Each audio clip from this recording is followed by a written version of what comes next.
আসসালামু আলাইকুম। মায়ের হাতের বাহারি রান্নাঘর থেকে আপনাদেরকে স্বাগতম।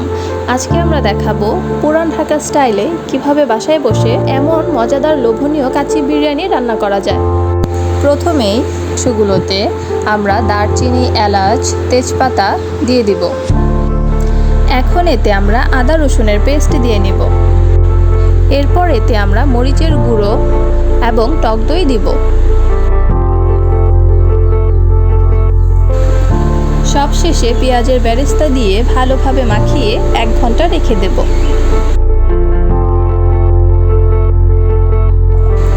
এখন কেটে রাখা আলুগুলোতে জর্দার রং, মরিচের গুঁড়ো এবং লবণ দিয়ে মাখিয়ে নেব। মাখিয়ে নেওয়া আলুগুলো আমরা ভালোভাবে ভেজে নেব।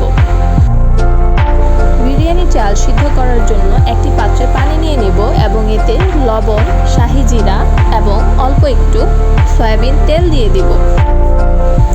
চাল 70% সিদ্ধ হওয়া পর্যন্ত আমরা অপেক্ষা করব। সেদ্ধ হয়ে গেলে ভালোভাবে পানি ঝরিয়ে নেব। এখন একটি কড়াইয়ে তেল দিয়ে নেব এবং এতে পেঁয়াজ কুচি দিয়ে দিব। পেঁয়াজগুলো ভাজা হয়ে গেলে এতে আদা বাটা দিয়ে দেব। এরপর ম্যারিনেট করা মাংসগুলো তেল দিয়ে ভালোভাবে নেড়ে চেড়ে নেব। এখন এতে আমরা 3 চা চামচ প্রাণ বিরিয়ানির মশলা দিয়ে দিব।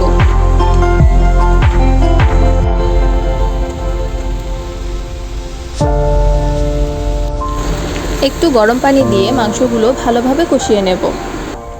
এখন একটি পাত্রে পরিমাণ মতো দুধ নিয়ে এতে বিরিয়ানির মশলা মিশিয়ে নেব। এখন বিরিয়ানি বসানোর পালা।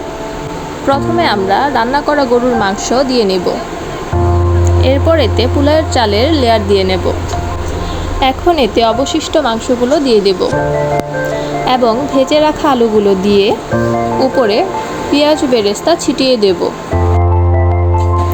এখন পোলাওয়ের চাল দিয়ে শেষ লেয়ারটি করে নেব। এরপর মশলা মেশানো দুধ পাতিলের চারদিকে ভালোভাবে ছিটিয়ে দেব।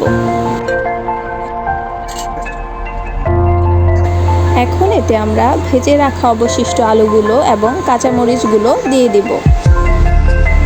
সবশেষে পেঁয়াজের বেরেস্তা দিয়ে উপরে ঘি ছিটিয়ে দেব। এখন বিরিয়ানি বসানোর পালা। একটি কাপড় ভিজিয়ে পাত্রের চারদিকে পেঁচিয়ে দেব। ঢাকনা দিয়ে ঢেকে 30 মিনিট হালকা আঁচে রেখে দেব। 30 মিনিট হয়ে গেছে। এখন আমরা ঢাকনা সরিয়ে নেব। আলহামদুলিল্লাহ, আমাদের বিরিয়ানি হয়ে গিয়েছে।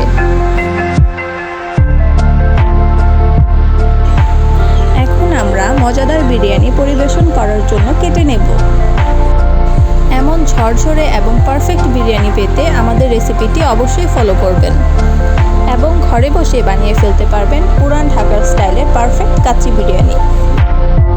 ধন্যবাদ আমাদের ভিডিওটি